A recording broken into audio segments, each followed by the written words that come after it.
Welcome to the 100 Master Coaches series featuring master coaches from around the world. Let's journey together on this 100 Master Coaches series with your host, Coach Mel, MCC.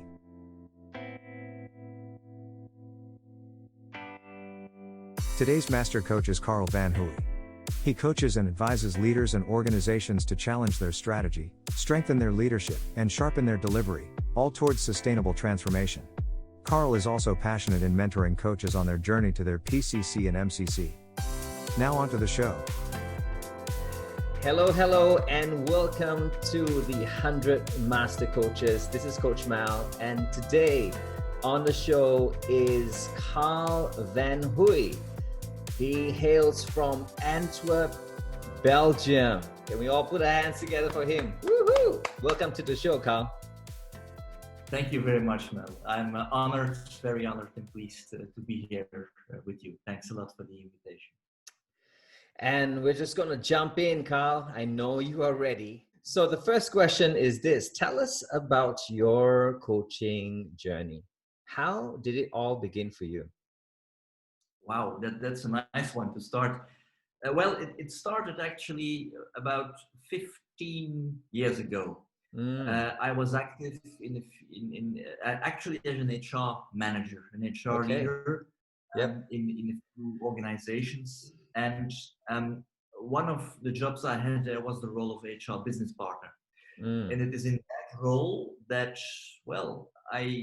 I found myself often in conversations with colleagues, with internal clients, as I call it.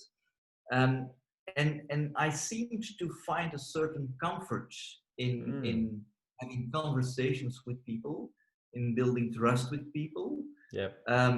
Fortunately, I also gave a lot of advice. I inspired people. I mentored people. I offered people solutions. And I did a lot of other things that have absolutely nothing to do with coaching. But the fun part is I didn't know that yet at that moment. I love to converse with people, and I love to do a lot of things with them, some of which I would later discover they had nothing to do with coaching. But at that moment, I really love that. And it gave me the idea, perhaps coaching would be something for me. And I started reading a little bit about it, and I explored on internet. What possibilities were there on the market. And I remember that in 2007 or 8, I registered for my very, very first coach training. And that was, I had no clue at all what it meant. But it was the so-called ACTP program. What is the ACTP? ACTP. People from that organization told me what. Oh, it's directly recognized by ICF. By what? Etc. So that's actually my first years, a kind of discovery and exploration within myself that coaching could be something for me, not knowing what it really well was. And then still part of that first part of the journey, I followed indeed that coach training. And then I must say that I lived quite some confronting moments with myself, tough confronting moments, because a lot of what I thought was coaching, it wasn't. And you can combine that with my academic background. I am from basic study. I studied law. Now you must know that people who have studied law, in general, are quite convinced about themselves being right, and also tend to be quite like this, talkative. So opinionated, being right and being very talkative, you can imagine that it was not the most easy start of coaching. It started there.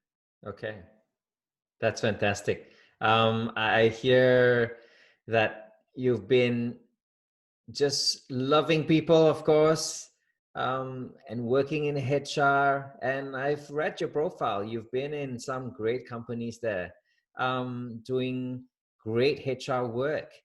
and realizing when you came out of that, and I'm just wondering, when did it exactly come out and do coaching full time? When was that you decided to do that? That was in 2014. Yes. Okay. Okay. I had done a job in a company active in the paper and pulp industry, and I had a job as a learning leader for a big part of Europe within that group. And then there was a kind of a dilemma that I encountered in my life. Well, I've had many, but that was one of them. Um, Clearly suggesting, Carl, you need to make a choice. Or you return to Belgium and you continue in HR, well, but not every part of HR, preferably the soft part related to development, related to coaching, to leadership, to change, etc. Or you follow your heart and you jump into the swimming pool that you probably already now that is the swimming pool you're going to end at a later phase. Yeah. But for the money, you can just as well jump right now. And in 2014, I've made here the click, also in my heart, the click to say, well, okay, I can go for another HR job, and that is something that I can do then for another, whatever, 3, 4, 5 years. Yeah. To then again return to the point I'm actually right now, and that is following the passion that is in it anyway, without deviations. And it is, I said, okay, let's do it.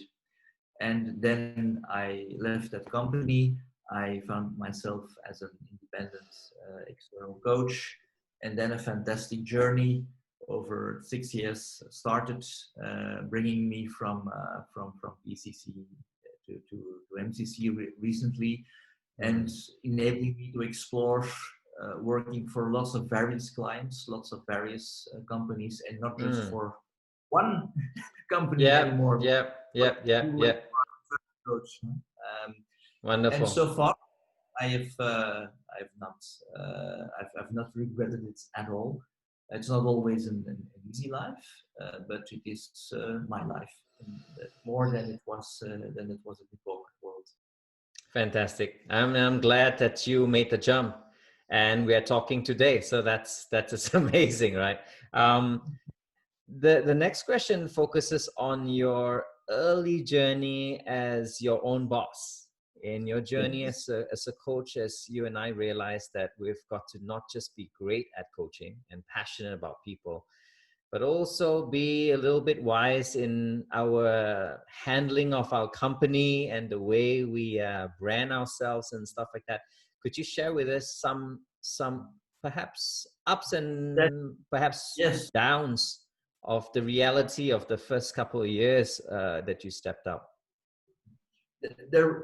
That has been a very, very interesting couple of years. That is the area of 2014, 2016, that period, where I have built my business from scratch, like many coaches probably do. Yeah. And, well, this is probably something what many coaches will be saying.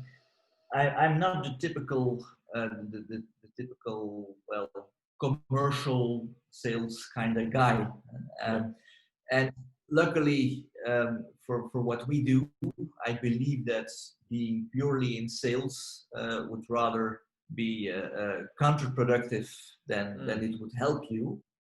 Yet you have to be able to enter somewhere, a company at some point.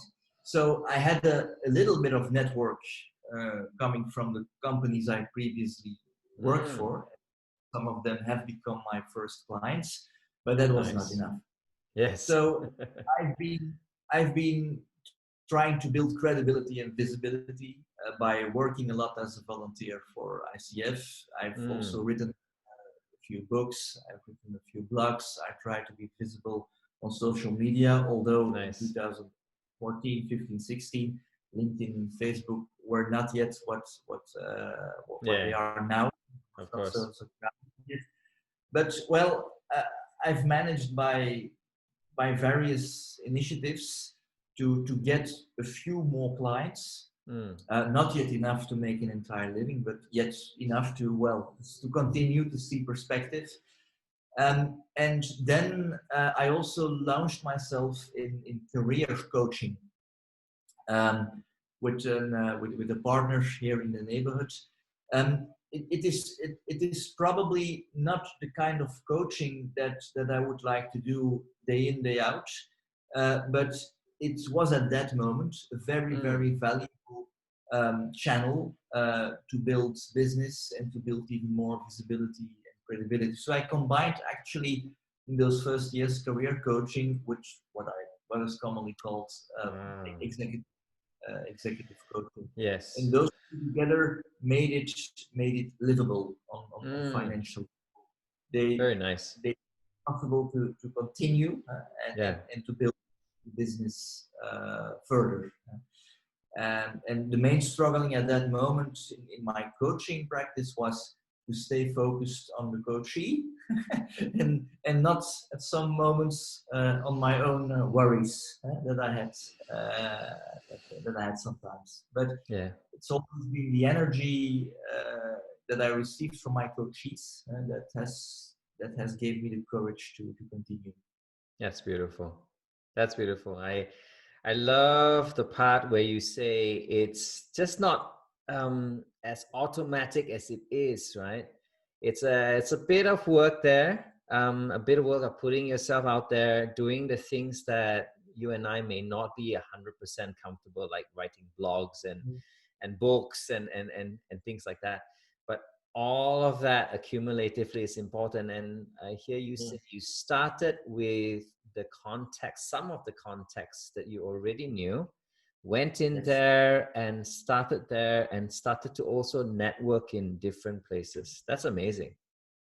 Yes. Yeah. Well, it is easily summarized so many years later, but that is the daily efforts that I was doing at this moment. And it's what I've also learned is when you have five clients who spread positive vibes about you in their own networks, that is much more powerful than any effort you could do yourself.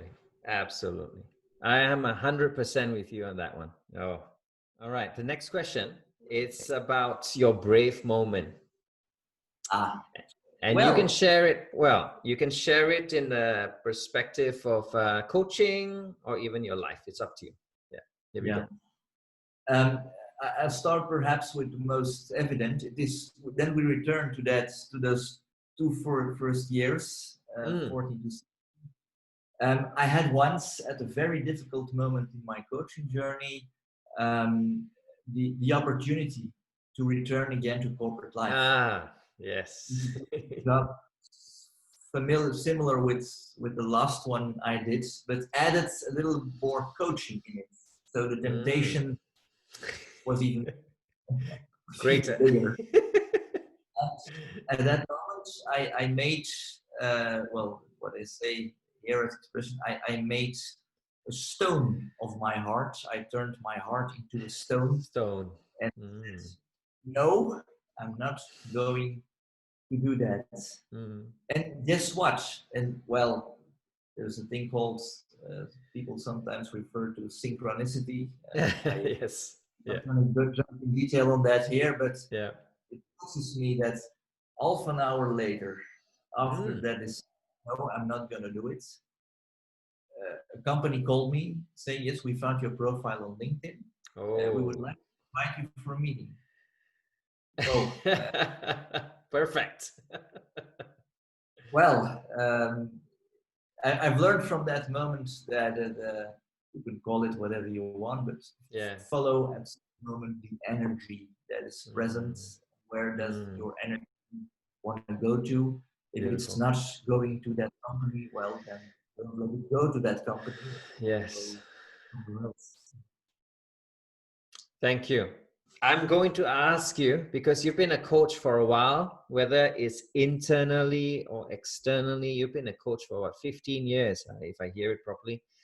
What will be your 3 insights for us today from that years of coaching?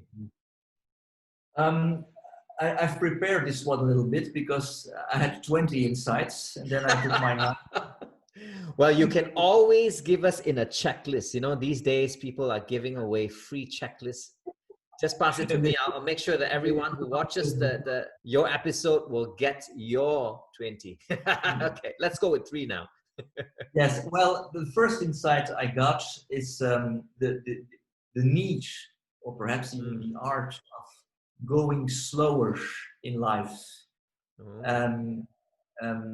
Going slower, not just in coaching conversations, but try to slow down actually in your entire life, in your entire way of being. Wow. And there has been a time, certainly when I was in corporate organizations, where it seemed to be necessary to join the collective hectical way of working together. Yes. And when you are part of that, when you're part of that, you are basically invited to join that, because everybody seems to be going on in a very, very busy mood. Now, I'm not saying that it is never hectical, but what I have discovered is that people are too busy with themselves to even observe, to even notice that you are slowing down. When there's a mail entering Monday, and when you only give a response to that mail on Thursday, it's not so that the entire world stops turning until you have responded that mail. No, the world just continues, and it's too busy with you to even notice that you have taken your time. So the art of slowing down has been insight for me in my coaching journey.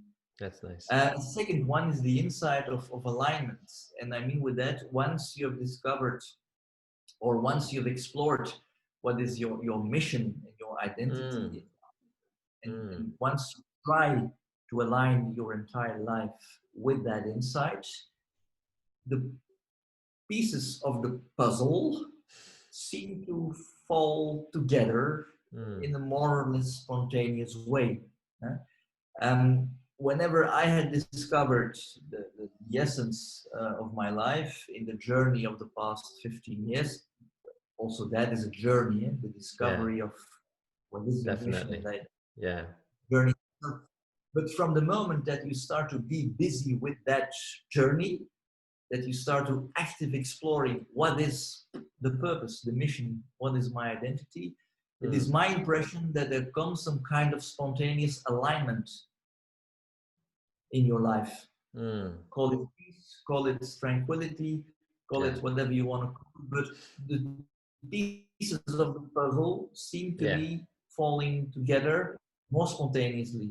So a key insight is try to be busy, try to explore that important part of your life, and you will not find a solution immediately. You need a lifetime to find that solution or to find an answer, but at least be busy. It integrates all the rest. Nice. And the third one is the idea of, and that has been a hard lesson for me, a hard insight. Try to live by following energy. For the main decisions in life you need to take, for strategic decisions, for shall I or shall I not, for things in business, for things in life, I've learned to switch from the head only with the entire body. So the what am I sensing here question, what is happening question, where goes the energy, shall I follow it question, has become much more important than what is the business case. And well, I'm not saying that I'm living entirely based on my intuition. I'm a little bit cautious with that word, but it is true that I switched from the head into my entire energy, and that's been a first key insight. Wow, that's fantastic. I'm just listening to you, learning to slow down, aligning with that identity and purpose, and then of course going and flowing with that energy. Oh, that's beautiful. Really, really. And it actually all comes together, isn't it? All three of them, right? Yes. It's when you slow down, then you recognize, right, that whole alignment. And then, you know, you will realize and be sensitive of that different energy that comes to you, or attracts you. That's so beautiful. Thank you. The next question, Karl, is if you had the chance to do it all over again, that's would be, that's a brilliant question. What would be different? Yes, in when was it? Yes, 16, 17.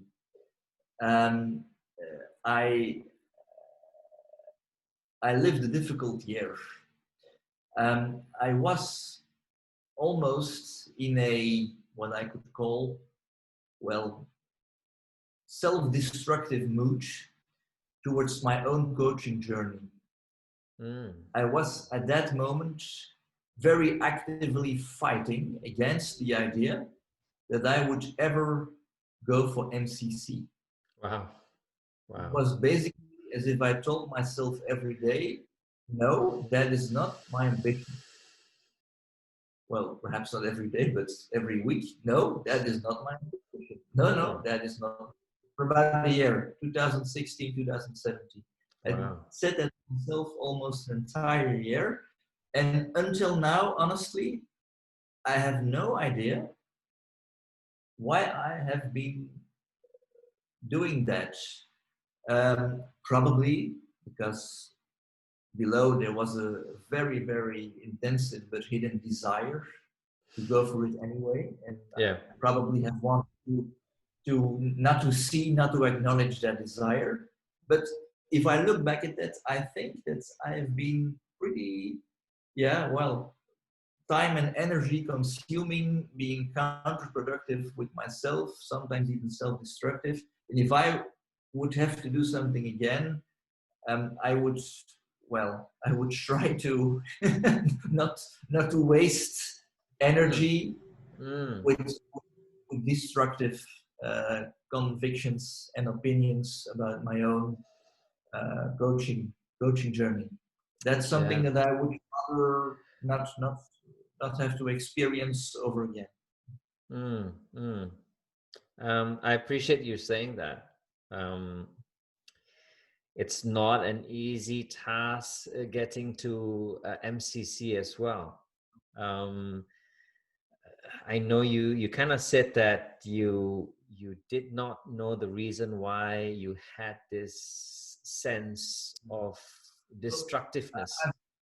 I've never took the opportunity to let myself coach on that. So I've never been coached on that aspect. That's also something that I would do differently right now.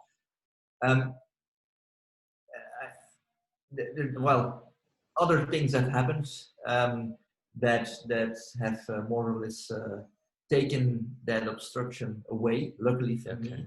But it has cost me of energy that was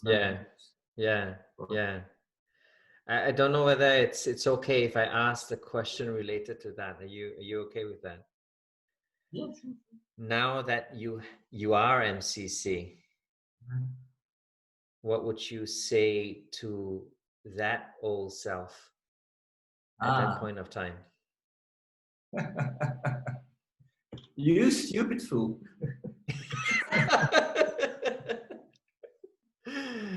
Okay. Not because, there is a year lost, good heavens, what is 1 year in a coaching journey? but because I've been fighting with myself against myself for no reason at all. Yeah. In fact, what had to happen, and I will share you the entire story, is that I was not able at that moment to very, very, very clearly define the mission and idea of my life. And I was not able to clearly define that. And that's why I started fighting against what coming up. And it had to be a year later, my father, just before he passed away, saying to me, Karl, it looks like there is still something important that you need to do. Wow. I'm not doing this, and please don't tell me what it is for a job you're doing, because I'm not going to understand it probably. There is still a mountain you need to conquer. Wow. Wow. Whenever you find what that is, please do it. Thank you, Daddy. And well, there I was. That actually made a difference. Well done. Well done to Daddy. Well done to you too, Karl. That's a beautiful story. Really, really, really touches my heart. So good. So good that you're saying all this, because there will come a time in coaching for everyone who is on this journey, on their journey, that they would probably feel a little bit like what you have shared just now. So thank you. This is an important moment. And it's also important for me to move into the future, Karl. In your mind's eye, Karl, what do you see the future of coaching looking like? Well, first I have to go and look for my mind's eye, because it's a nice metaphor. Please do.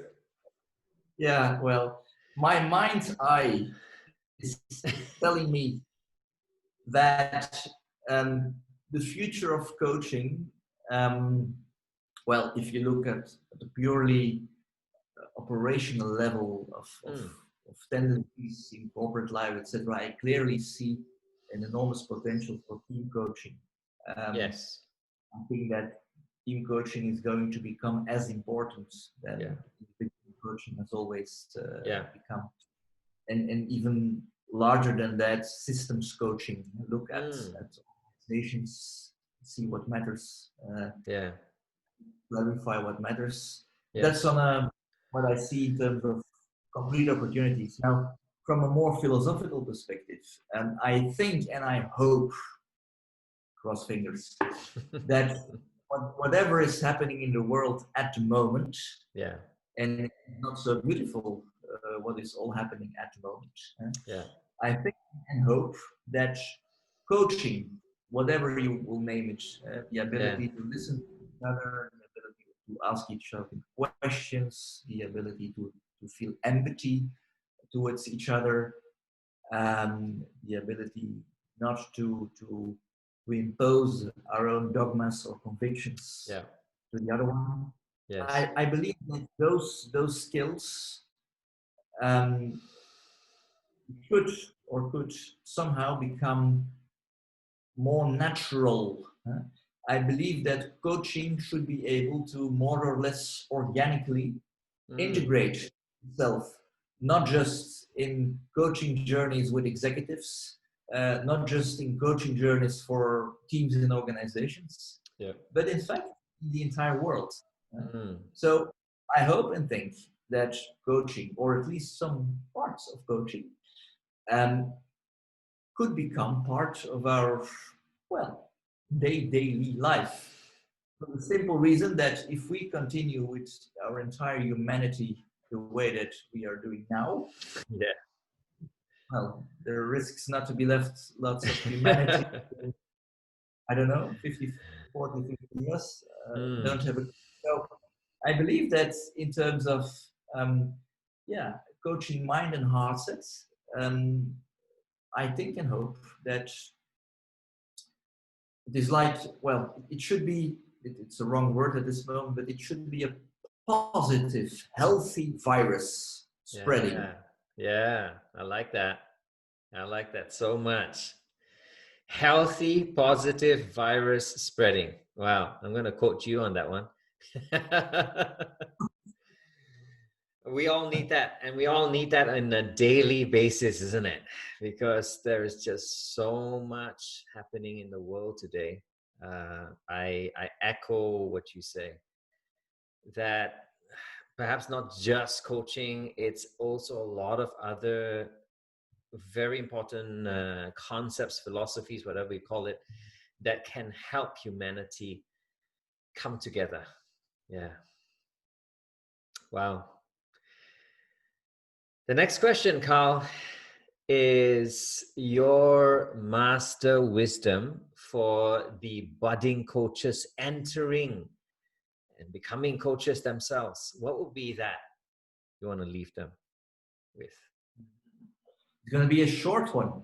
And Okay. I hope our one. Yeah. It is not you going to your coaching journey. It is your coaching journey that will come to you. On condition that when it's there, well, your door is open.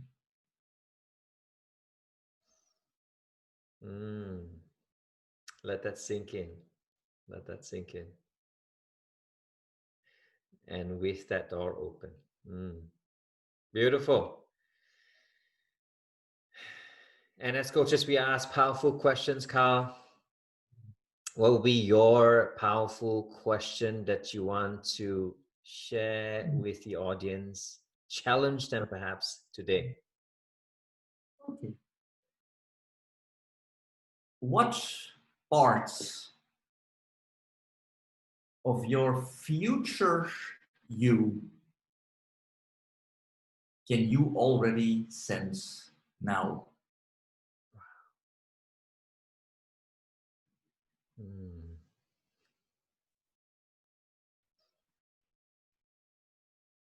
I'll let you say that one more time so that you sink in to everyone listening today.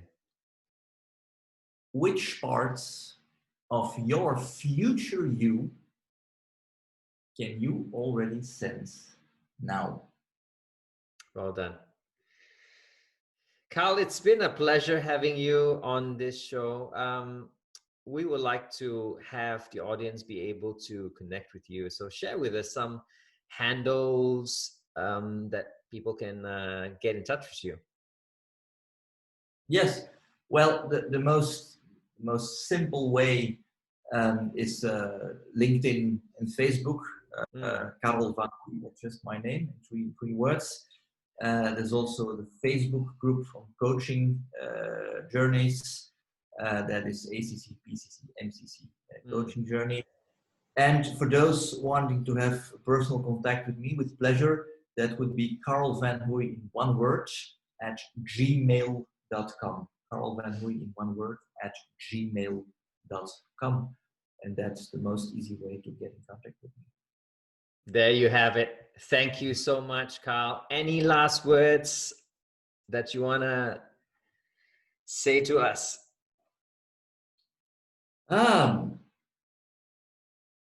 Can I share another question? Oh, sure. Here we go. Oh, nice. What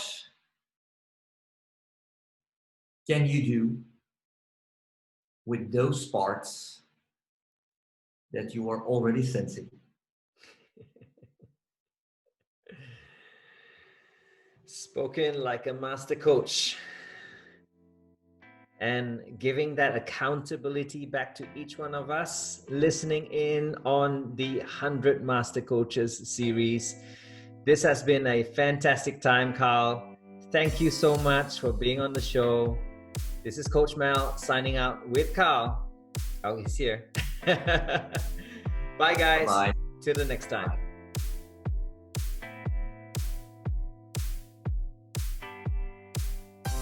You have been watching the 100 Master Coaches series with your host, Coach Mel, MCC.